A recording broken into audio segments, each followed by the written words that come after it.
Davis and Davis, helping the injured. If you're injured in an accident, after you address the medical problems, you're going to be faced with numerous questions concerning who's going to pay your medical bills, your property damage, the wages that you might be losing if you can't go to work. These are things that you need counsel for. That your income is protected, that your bills are paid, that your family's taken care of. We've been doing this since 1976. We've helped injured people. We can help you. Davis and Davis, attorneys at law. Good afternoon. At this time, I'd like to call the South Union Township Board of Supervisors July meeting to order. We have a stand for a silent prayer, then we do the Pledge of Allegiance.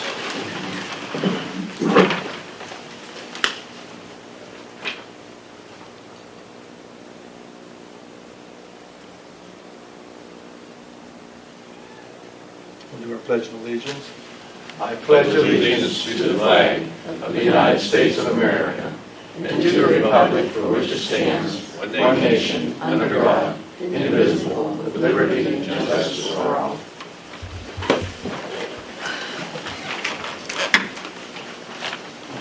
We're on to item number 4.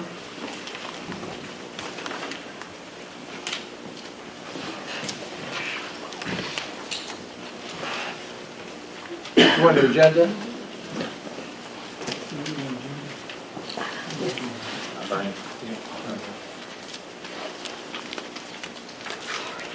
Good. Thank you.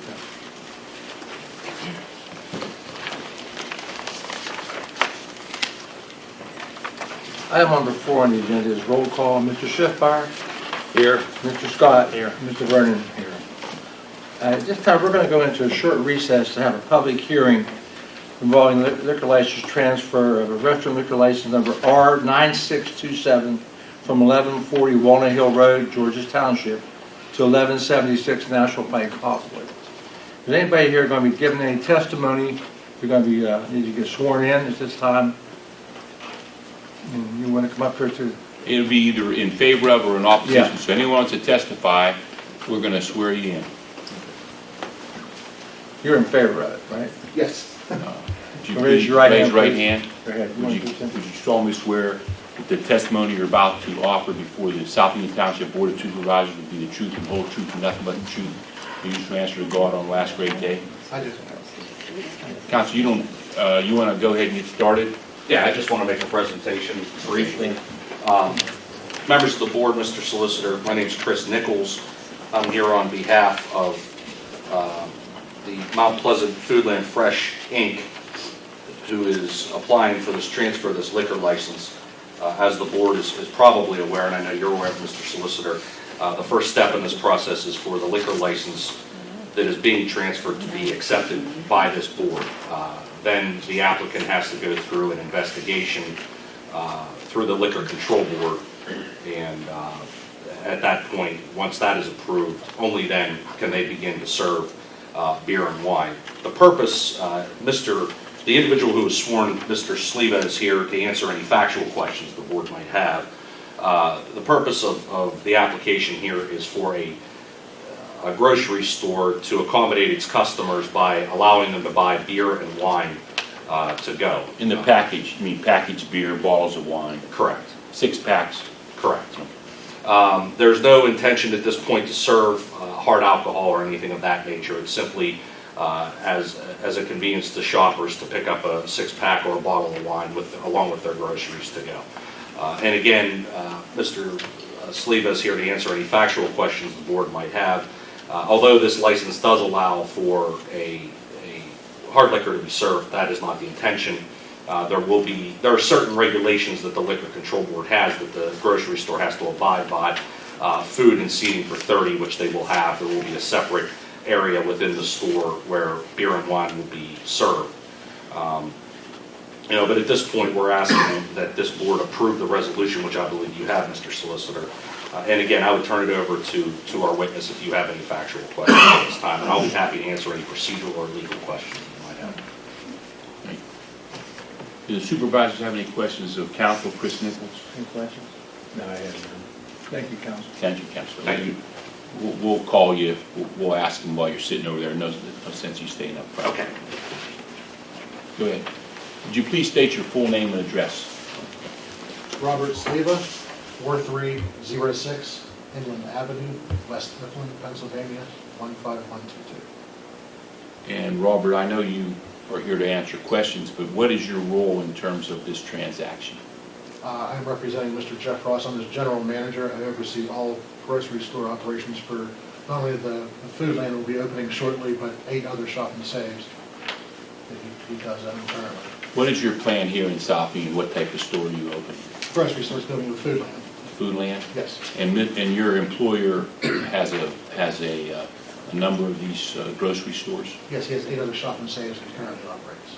And my assumption is under the recent change in Pennsylvania law, you want to be able to sell beer and wine at the grocery store?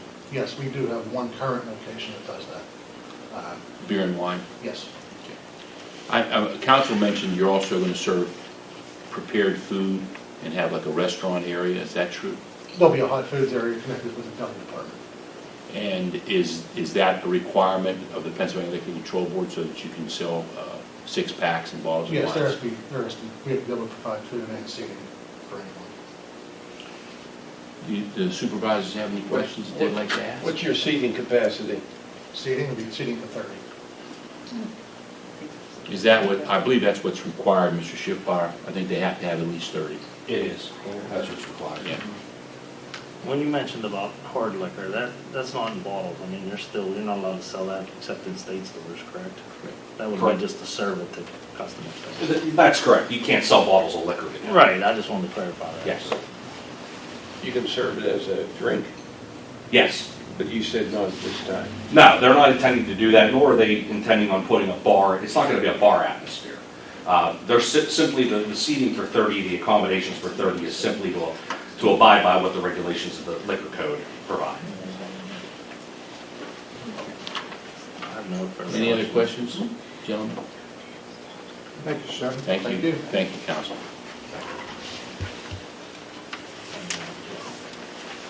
Is there anyone else that wishes to testify? There's no one wishes to testify. We'll close the hearing and you can proceed. I do have something to bring up, whether Go ahead. it's before and after we close. When do you plan to open up the restaurant, or letting the public know? I'm sure they would be curious. We're shooting for mid-August right now. There is some items we're moving around, store refrigeration and things like that. It's still going to have the basic same footprint that Adrian's did while it was open, with just a few minor changes. The store will look for the most part the same as what it did when it was open previous. You say mid-August now, because he told us last week August the 3rd.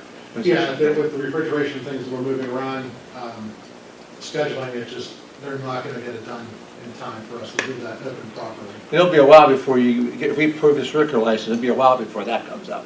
Yes. This is just the first step on the Yes. transfer. But you are making other improvements to the store? Yes. Yes, the store, the inside's currently being painted, there will be a new floor put down in the store. Some different refrigerated cases. Well, when you said it's going to look the same, I was hoping it might not look the same. Especially the floor. The same footprint, I guess. Okay. Thanks, Ron.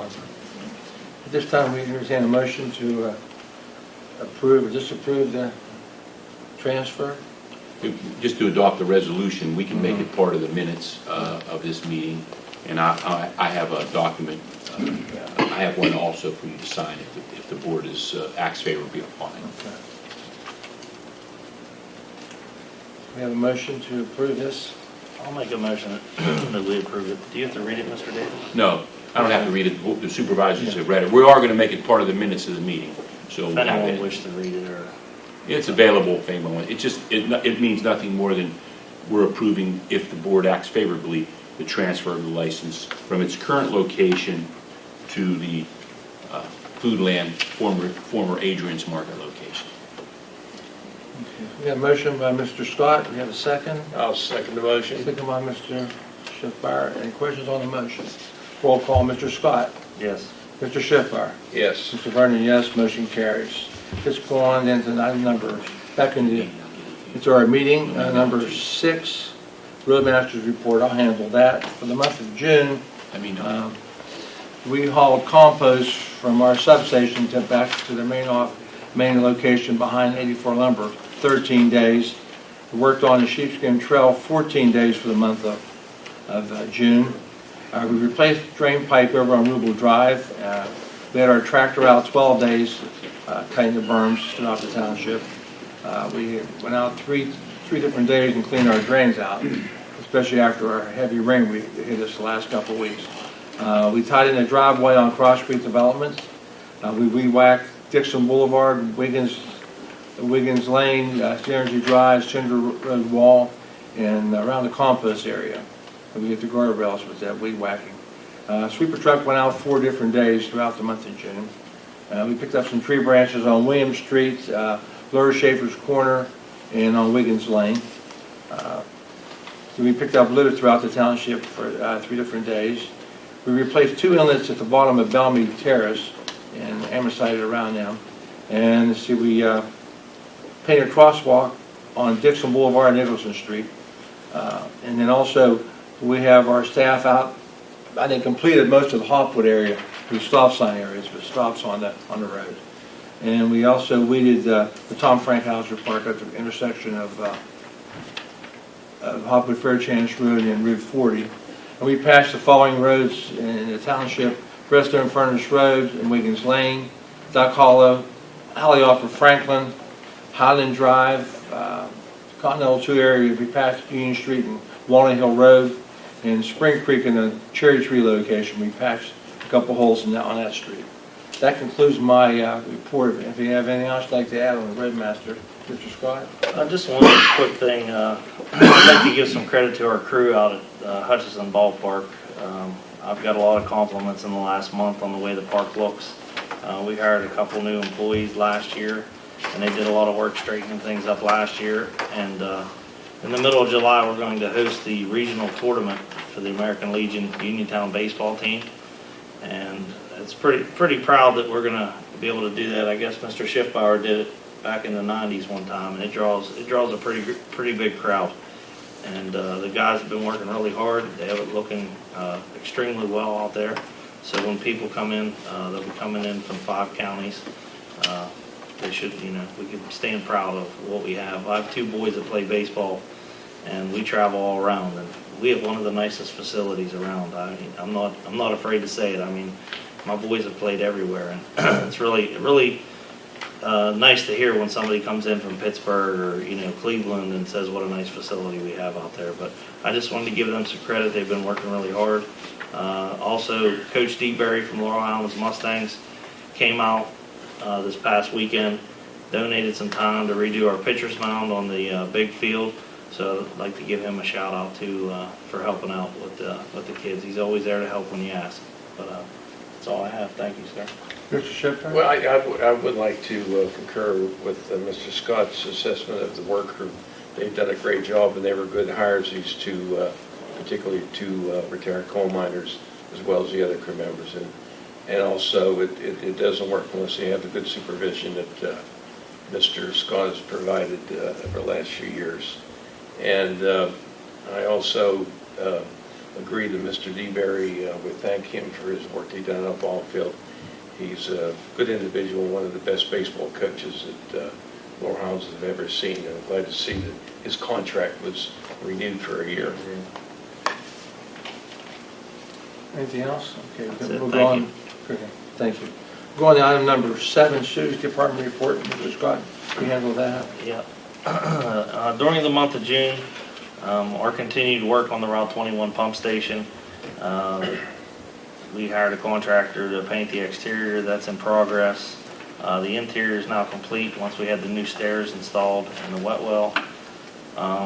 In the month of June, we also cleaned all 3 of our pump stations. We had a company come in and clean all of the wet wells. Everything there is working as it should. As Mr. Vernon said, on June 23rd, we had approximately 2.88 inches of rain in 24 hours. So we did have a couple areas that flooded. But when you get 3 inches of rain in 24 hours, there's not much you're going to do about it. So the system went down within, I think it was 6 hours of the rain stopping. Everything was back to normal. So that we're making progress. And actually, the Greater Uniontown Sewage Authority is spending about $300,000 to do a study on the interceptor lines that carry the sewage from South Union, North Union, and City of Uniontown to the treatment plant. So in the next 2 months, they're going to go out, find all the manholes on the trunk lines. If you see an engineering firm in the backyard, that's what's going on. They should have the proper attire on, and they do have ID. So feel free to ask them for ID if you do see someone on your property. But this study is going to help us. They're going to do a model to show us what we can do to try to improve our system, along with North Union and the City of Uniontown. So I think I'm curious to see what their findings are, and I will report as they come in. That's all I have, sir. Anything else, Mr. Supervisor? Okay. Thank you, Mr. Scott. We'll go over to the next item, would be code enforcement report. I'll handle that. For the month of June, again, we have one full-time officer who works from 7 to 3:30 Monday through Friday. We have a part-time officer who puts in 30 hours a week, along on the day shift. And we have 3 officers in the evening and on weekends who patrol our township. Letters given out for property repairs the month of June was 6. We had 2 junk vehicles. We had 17 high grass and weeds. What that means, anything over 10 inches. If they're above 10 inches, we send out a warning letter first. If not, then we either cite you, and if you don't cut it down, we end up cutting the grass and leaving your property. We had 1 house that was condemned. We had garbage bills. We had 83 garbage bills went out. Letters of telling our residents that they're $100 or more behind on their garbage bill. We sent out a letter first, hoping they'll take care of it. If not, under our contract with Advance, we had to file a citation with the district judge, and we don't want to do that. But 83 went out in the month of June. Citations issued, we issued 38 citations for the month of June also. Miles throughout the township, that our full-time officer and our part-time day officer was 1,860 miles throughout the township. Our evening and weekend officers traveled 1,209 hours for a total of 3,069 miles throughout the township. They also issued 6 fire lane violations. I think that concludes my testimony. Anything else, Mr. Scott, you want to add? Mr. Shipper? No. Okay. We'll go on into item number 9, motion to approve minutes for the previous meeting. We entertain a motion for that? I'll make a motion. Motion from Mr. Scott, do we have a second? I'll second it. Mr. Shipper seconds it. Any questions on the motion? Mr. Scott? Yes. Mr. Shipper? Yes. Mr. Vernon, yes. Motion carries. Comments on the agenda items. Anything on the agenda items or any comments on that? Okay. Let's go over to number 11, Sheepskin Trail Progress Report. Mr. Shipper. Yeah, Mr. Vernon. We're continuing to make strong progress on the construction of the Sheepskin Trail. I'd say right now it's somewhere around the vicinity of 80% completed. All the base is in. The next step that we're going to be going with the trail is putting out for bids this next Monday to pave the trail. In the bid, we have it set up depending on the price, whether we're going to do the trail with 8 feet wide or 10 feet wide. There's also a possibility if the bid's coming too high, we're not going to pave it. We have a figure in our budget, and we're not going to go over that. And I hope any of the companies that are entertaining submitting a bad bid, they please keep that in mind. They're not going to get rich off of our trail and hard work that we've done so far. Last week we had the pedestrian bridge that was actually given to us by Fay Bridge Company, and that's part of the job that was being done by PennDOT and Fay Company at New Stanton Interchange, the upgrade there. We were able to get the 120-foot pedestrian bridge donated to the township. The bridge was taken down that Monday night. It was divided into 2 pieces. The one piece, the 55-foot length piece, we're going to be using at the park. And hopefully in the next couple of weeks that bridge will be set in place, and hopefully the bid comes in at the right price. And if it does, we're shooting the middle of August to be our final making final arrangements for the dedication and opening up of the trail. The trail can't be used right now. We have everything in place other than the paving and some of the smaller things we have to do. The bridge is going to be, to come up with an idea, it's a full structure bridge with a cage and screen that was part of the bridge in light of the fact that it was a pedestrian bridge. You want to talk around 70. And we come up with the idea we're going to close the bridge in wood. We're going to have our own covered bridge here in South Union Township. That should work out pretty nice aesthetically with the park and the trail. So that's pretty much that I have to report on the progress of the sheepskin trail in South Union Township. Thank you, Mr. Schiffbar. Mr. Scott, anything else you'd like to add to there? Okay. Go to item number 12, motion to advertise for 3,300 ton of stone in various sizes. We have a motion for that. I'll make a motion. Every year we do the same thing. We only receive one bid for the stone and one bid for the paving. So anyone out there watching, if you own a stone quarry, please try to give us another bid so we have something to compare to. I mean, Cool Spring Stone and Golden Eagle always treat us well, but it's always nice to have another price just to justify, to make sure we're getting the best price we possibly can. But I will make a motion to advertise 3,300 ton of stone in various sizes. Okay, we have a second on that? I'll second Mr. Scott's motion. Mr. Scott, okay, thank you. Questions on the motion? Roll call, Mr. Scott. Yes. Mr. Schiffbar. Yes. Mr. Vernon, yes. Motion carries. Going to item number 13, motion to advertise for 1,000 ton of super pave and cold patch. I'll make the motion. We advertise for 1,000 ton of super pave and cold patch. Can I, Mr. Solicitor, I have a question on that. Can we, do we have to set a number of tons on the bid? Yeah, you're going to have at least, you have to have some way to quantify it. Well, what I was thinking, one of our options, if the bid's coming too steep, we have some alternative plans that we might be using some other source to lay the pavement down, that the equipment would be provided and the operation of the equipment, but we would in turn be using the township in our bid to pay for the pavement. So You could do, then you'd have to set that out in the bid. You could have, actually, you could like bid option 1, bid option 2, you do that. And then the second option, you're saying use township equipment or township material. just the purchase of the andesite. You guys would purchase the andesite separately and have them lay the andesite. Correct. I mean, when I say you guys, of course, I meant the township. Yes, or some other entity that would be doing that for us.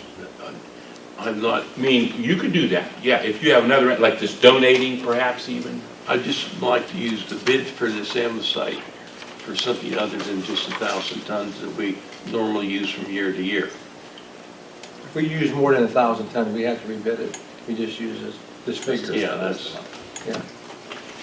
I mean, we've always gone over on our tonnage of stone. yeah. I don't think it'll be a problem as long as. The only thing is if we do decide to go down that way, I think we'd be better off to rebid it, because if we're gonna use, say, another 2,000 ton of asphalt, we're gonna get a better price than, you know, if we. We're only going over a short, I know what you're saying, we're only going over Right, a small, little bit. that's not gonna change anything. Right, You're going over another 1,000, it might go down in price. yeah, you might be able to give us Because a of better the price. quantity.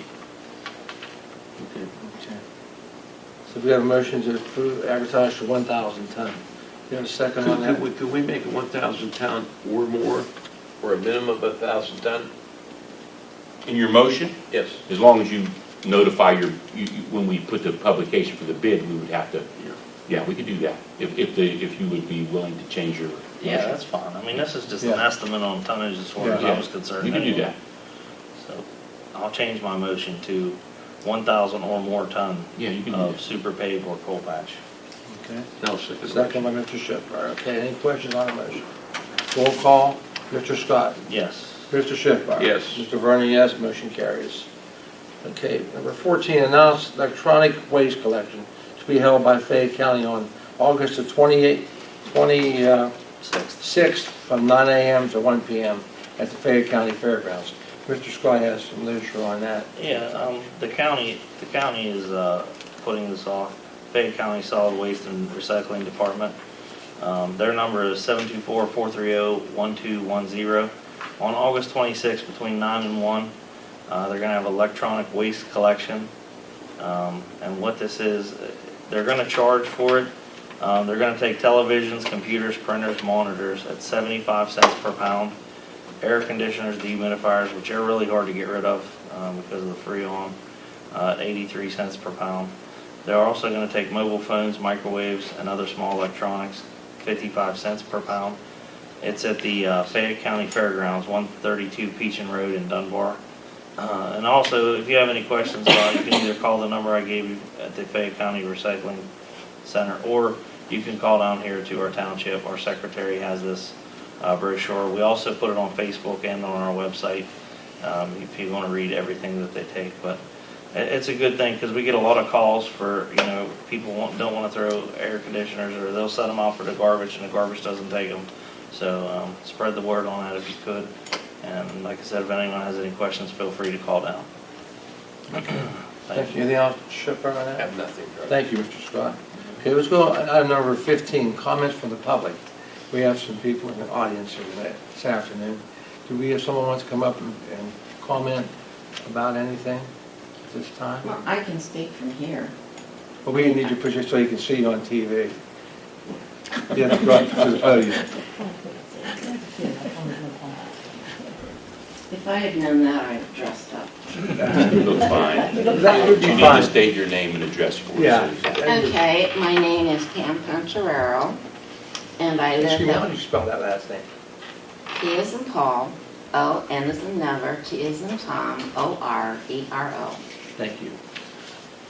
And I live at 118 Chestnut Street, Keystone Estates now, in South Union. Okay. Would you want to comment on something? Do you want to? Yes, I spoke with both you and Mr. Scott regarding the situation that occurred in my home on June 10th. A friend of mine of 57 years was gravely ill, and my neighbor Carolyn Mears called 911, and I stayed with my friend trying to do what I could for her. I don't know how long it took. It seemed like an eternity. But I'm sure that there are records. We have them here today. Yeah. The EMS, and we have 911 here. Yeah, okay, that's fine. It seems to me like the left hand doesn't know what the right hand's doing between those two groups. The first ambulance to arrive was waiting for the second one, and I said to the gentleman, one gentleman was doing compressions, the other one was on his little phone, and I said, I have directions that'll get them right to my door. He said, no, I'm using my phone, or something to that effect. And I thought, I know what it's like living here. I've been there for almost 5 years, or no, 5 years, it's been 5 years. And You said one ambulance did get there? one ambulance did get there, but not in very good time, I'll tell you that. I don't know how long it We have the took. reports here, we talked to them. Yeah, We'll explain that to you. Yeah, but I think that for the second ambulance, if the one, I don't know if you call him an EMT or whatever, the one that was there on the phone would have listened to me, they would have been able to find my place sooner. As a result, she passed away. Now, as far as the my purpose to be here is, why on earth are there 3 Chestnut Streets in proximity to each other in South Union? That makes absolutely no sense. We have 911 here to explain that to you. No. We can't, we pulled it up, we only have the one. Mr. Scott pulled it up. Wait a minute, there are 2, and then there's our street, which is really, I guess it's not a street because it's not 20, what is it, Carolyn, 20 feet, and we don't have a cul-de-sac? It's a private drive, yeah. Yeah, okay, so, anyway, there are also 3 Elm Streets in proximity to each other. Why? That makes absolutely no sense. There's one on Morgantown, then it goes across Morgantown. then it goes down to your Keystone. No, it's all- not attached. No, there's a woods between them, there's, right on the last part, right? Yeah. I don't really It's an know. old subdivision, we But, looked, but I do know that the ambulance had a hard time finding one of our neighbors that lived on Elm Street who was having in a diabetic coma or something like that. By the time they got there, he was already coming out of it. So my question is, when someone puts in a development, who determines what they should name their streets? that development there was an old development that they bought. That's why there's a section of woods there, they didn't go on down over the hill there on Chestnut. There's woods dividing you from the last private part. You're talking about Filbert Street, Lafayette to Filbert. And, If you look at Chestnut on a map, yeah, it's in straight line. It just doesn't connect because the person between the two didn't. That was part of the subdivision from 1950, I think, or 48. I don't know anything about And 1950. it was there, and all the developer did was connected some lots, because it was a bunch of small lots. So he took the lots that were there already and subdivided it and put them together. Well, wouldn't it have been a better choice to maybe name it Walnut? Because you already had two chestnuts and they aren't connecting, so why not name it Walnut or Maple or Walnut. Suzy Q? I don't care Yeah. what it could have been. It's not up to us. I mean, that's Who the is it up to? The developer. Oh, so Mr. Castile is the one that I should be talking Well, to. but that street that you're talking about was already named. In Yeah. 1950 it was named. He didn't name it either. It was on But the he map. couldn't change it since there was nothing built there? He could. He could change it. Well, it just makes absolutely no sense to me that you have 4 Chestnut Streets in Uniontown. One is by Mount Macrina. Wasn't one ambulance over there? It was up around Elm and Ben Franklin. Okay, there was- Riding around. There was one from Oakland, by Oakland Street, or was, no, that was something else. I'm not sure. Let me interject a little bit here. Most of these streets, there are 2 or 3 streets the same name. These are streets that's been there for years, where they've been totally developed or partially developed. We've tried in recent years, when plans are submitted to us, that's one thing we do review, is not having duplicate names, the street names. And, I'm sure from now on, or at least in the last recent years, to the future, that's not going to happen again in South Union Township. But one thing, and I'm sure the gentleman here will further explain to you, where there are several, one named street in several locations, they do try to differentiate from the actual number of the address that would separate one street from the other, but they can better explain that. But I can assure you here in the future, we will, that's not going to Well, happen. when I first moved in, I got lost many times, but anyway, that's neither here nor there. But everyone that I had to come to my house would put in Chestnut Street, and they'd call me, I'm over by Mount Macrina, or I'm over here by the shopping center. So I said, okay, finally I got smart and said, just put in Filbert. And when you come down Filbert, there's a Chestnut, just turn left, I'm on the end. So that was for everyone that had to come to my house. Well, they're going to have to put the full address, including the number of the street, in order to find the exact location.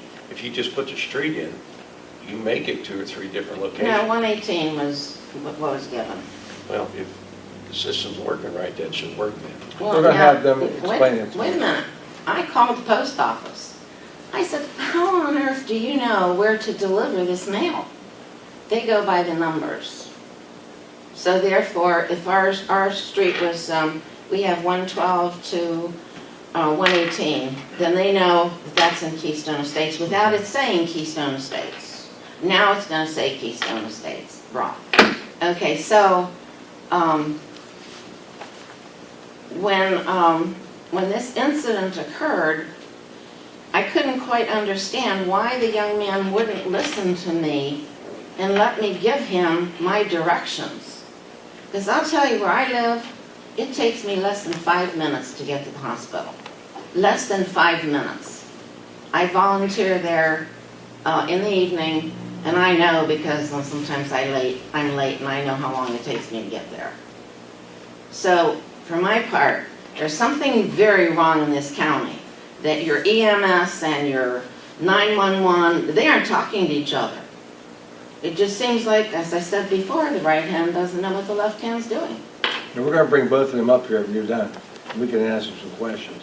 Oh, They can answer it, help us Yeah, answer some I questions. think that, I mean, I already knew the answer to my questions, but I thought I'm coming anyway because I lost a very, very close friend of 57 years, and I don't think I should have. However, that's not up to me to decide. I do have questions about the EMS's inability to arrive in a timely manner, regardless of where it is, regardless. And I also would like to know, we have an attorney here, Mr. Davis, I believe. Yes. I had your uncle as a teacher a long time ago in Masontown. See? That was my father. Oh my goodness. I loved him. But see, he let us girls get away with stuff because we weren't real good in chemistry. But anyway, that's neither here nor there. But I do want to know, is there a right to know? Does this fall in the right to know? Do we have the right to have a transcript of this, what transpired? 911 call? Yeah, Yeah, you can get, but you have to make that request through the 911 bill. through the 911. Yeah, you can make that request. I don't know, were you the caller? No, she You called. were the first one. I called Yeah, first. you can, and those I called records, the I don't know how long they keep them, but yeah, you can. Well, look at I called, I spoke to Vince. Yeah. Vince is here, Vince is gonna explain Oh, it. it. You can okay, explain to you Vince. about getting the Yeah. record, you can get the tape. Yeah, because I think you said it was about 30 days you kept them. Yeah, like I said, I don't know how long they And keep I'm them. actually speaking on behalf of her family as well. Her brother was not able to come today because he was working, and 4 o'clock he's still working. And we have many neighbors, actually, in our little Chestnut Street, there are 5 of us, right? And the youngest is 65.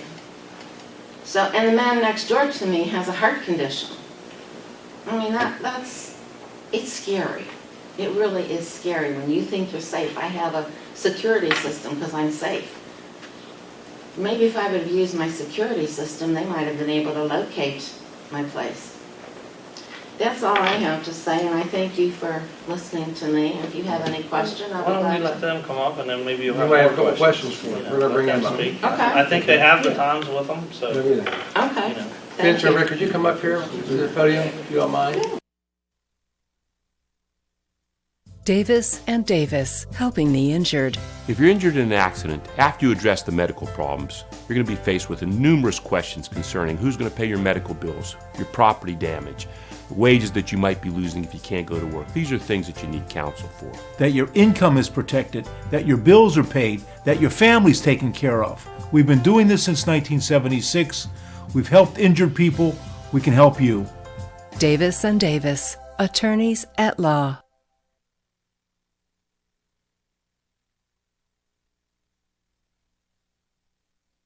And your professional address. Okay, my name's Vincent Sherwood. I'm the 911 coordinator for Fayette County.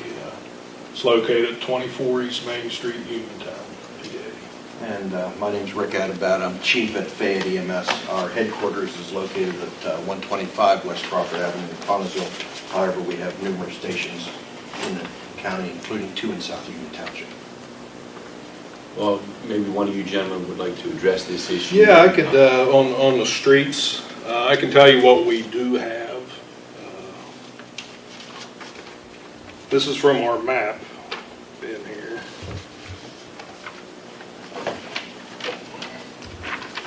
That's what we have in our mapping, and all dispatchers have access to that. So they do have Keystone Estates marked. Yeah. We have the structures, the individual units, and then that's the general area. But We have this- it in a patch file, landmarks file.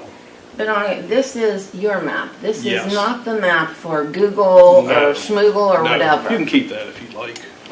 I mean, that way you can see what we, yeah, I do have another one, like GPS, we get that all the time, people's GPS maps. It's gps.gov, there's Google map errors, Waze map issues, TomTom, OpenStreetMap, Apple Maps, and Garmin. They're all private. Companies like Route 43, it took out 2 or 3 years to appear on the Google Street Maps and stuff like that. Our 911 maps are what our dispatchers use, and that's what would have the information in there. So our dispatcher should, like I said, that's what's in the map. There's no reason they can't give directions, you know, where it is. Now, one thing I can say on a couple of the incidents, like I said, multiple similar road names, they do give us a headache. I know on the one incident, the ambulance was Elma. There was a call on Elm. You know, Elma, they were getting that confused a little bit. Hey, Vince, excuse me, she mentioned that the first ambulance got there, Yes. but the second one had a hard time finding. Yeah. I wasn't aware of. I think that was AGA or the UPMC medic unit. UPMC medic unit. That was assisting them. That would have brought the third person in for that. Yeah. Yes. Can I I, like, And that's who's on her is, yes, that's who is on her, the UPMC medic truck.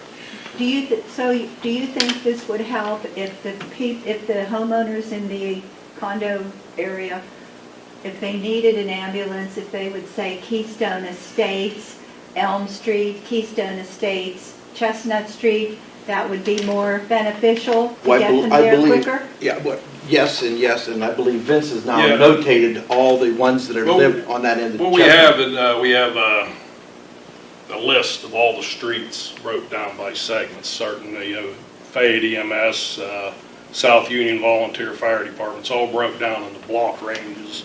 And this is what we have. That's the actual printout of there's Keystone Estates. Well, the Fayette EMS is or the South Union has an ambulance service too? It's serviced by Fayette EMS. They cover 3/4 of the county. There are Fayette providers, that's who EMS. we have. We have a station at Uniontown Central Fire Station. We have one at Hopwood, and we have one at South Union's Fire Station. The truck. Is that the one on Fireman's Road or Yes, something like yes, that? it's Well, Fireman's Lane. Why did they send that one? That truck was out on another call. The call came from Central, Uniontown Central.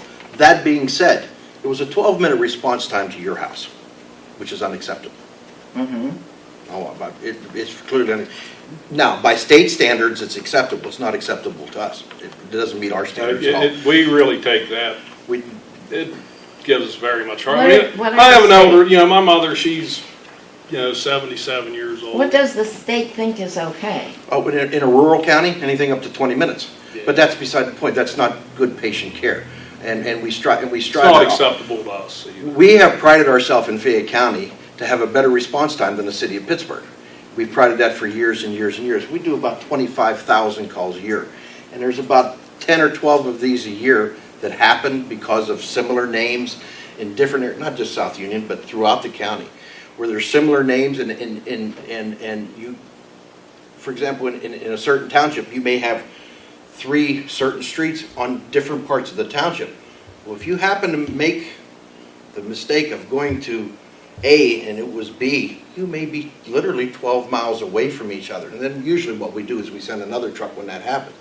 We try to minimize these, and it's very difficult, and especially when you have similar names. And for example, this street here, this, I'm sorry. Chestnut.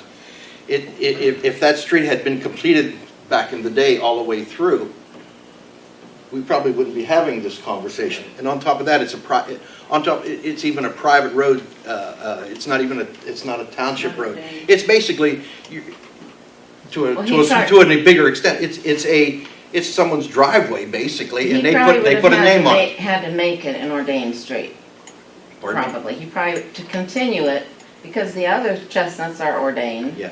He would have had to make it ordained. Now Chestnut Street I have for the range, 112 to 119 Keystone Estates. There's no 119. Well, it's. Oh, I see. Yeah. Oh, the range. okay. Because see what we do, the other segments of Chestnut, I have a 1 to 12. That's down on the side of Morgantown. Well, there's Take a it across 112 over. next to me.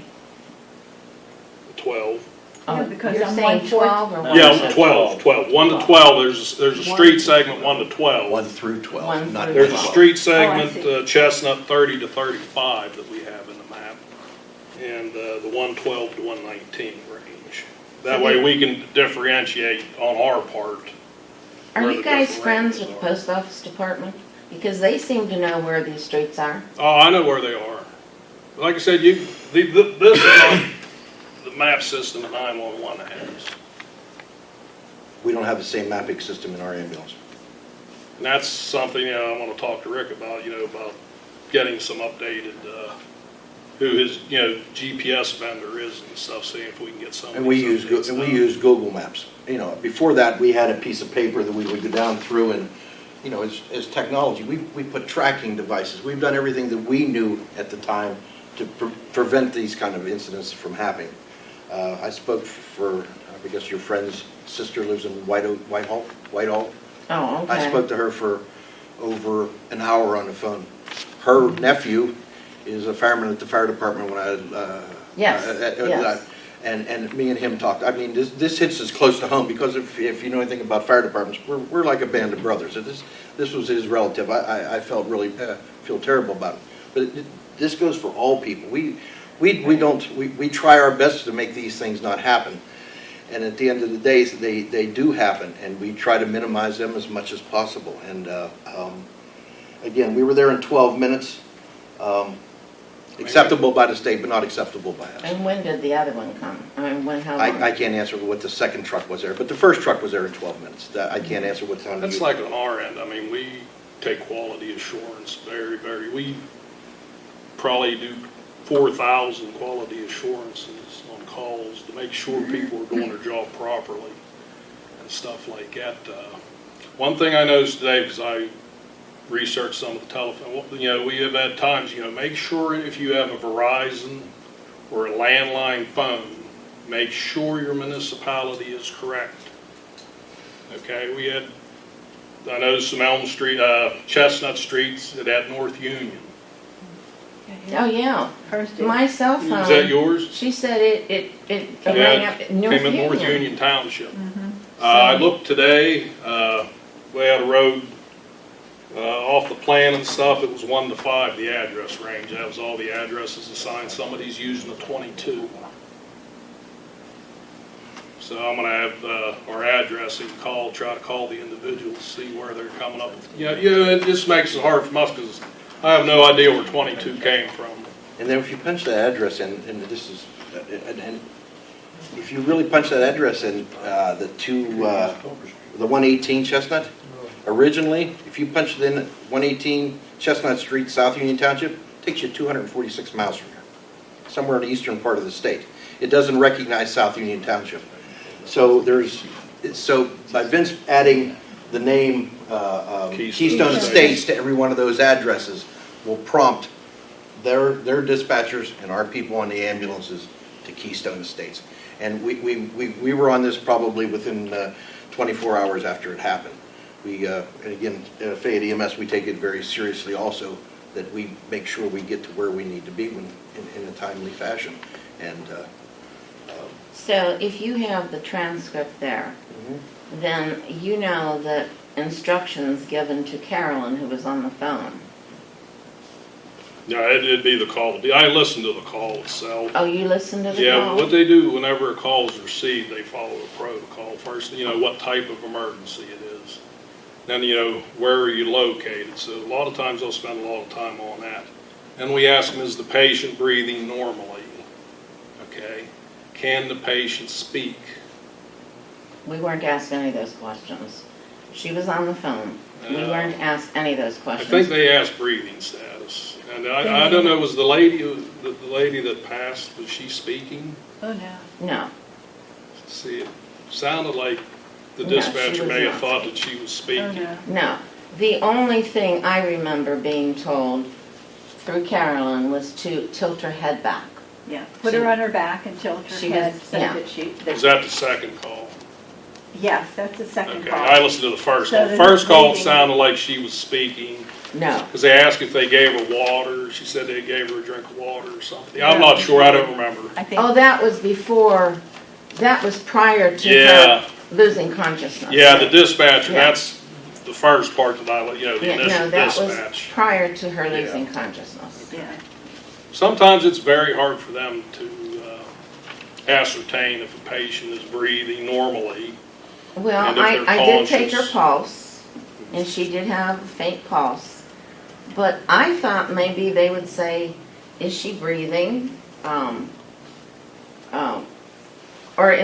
talk you through chest compressions. I see it on television all the time. Yes. If they're That not, never happened. if they're in agonal respiration, which is, or they're unconscious and they're supposed to be cued to give the CPR instructions.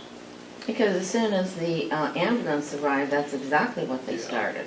But I could have been doing that I would have tried my best. Oh, yeah, definitely. I mean, yeah, you because you feel so helpless. You know what I mean? You want to make a difference and stuff so bad. Yeah. There's a law right now. There's a federal law. It's called HIPAA. We can talk about the response. We really can't talk about the treatment. Oh, I'm familiar with HIPAA. Yeah, or else we would all get ourselves in trouble. But yeah, we can talk about the response and what we've done to correct that so it doesn't happen again. And with Vince's thing, and then we put a blast out about the Keystone Estates to all our employees. So they're probably more aware of Keystone Estates now than they ever were. Everybody knows about it now. So I hope that explanation. Rick, would you mind sticking around afterwards if you have any other questions? We can. Oh, absolutely.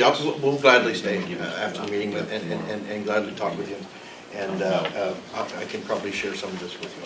Actually, it was Dispatch. her nephew, Ronnie, who said that you probably could have done, chest compressions on her.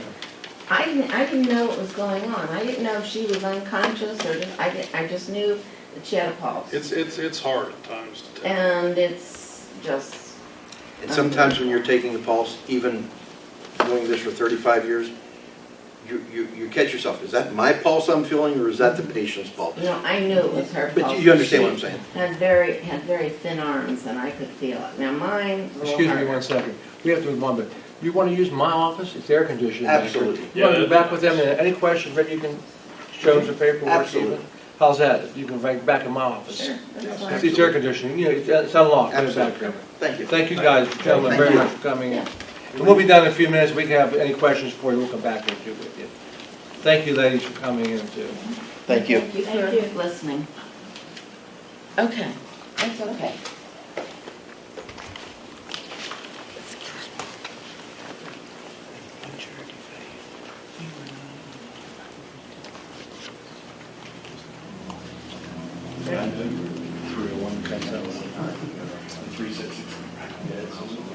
Okay, this time we're going to go to number 16, the financial statement. Mr. Schiffbauer, our treasurer. Mr. Vernon, all right, from the general fund checking account, $287,186.38. From the general fund investment account, $400,220.69. State fund, $405,249.21. Hydrant fund, $12,113.27. Athletic fund, $5,205.97. Payroll fund, $8,629.22. Sheepskin Trail, $92,507.80. North Union South Union Intergovernmental Board Fund, $22,125.32. Recycling Fund, $29,986.37, for a grand total of $1,263,224.23.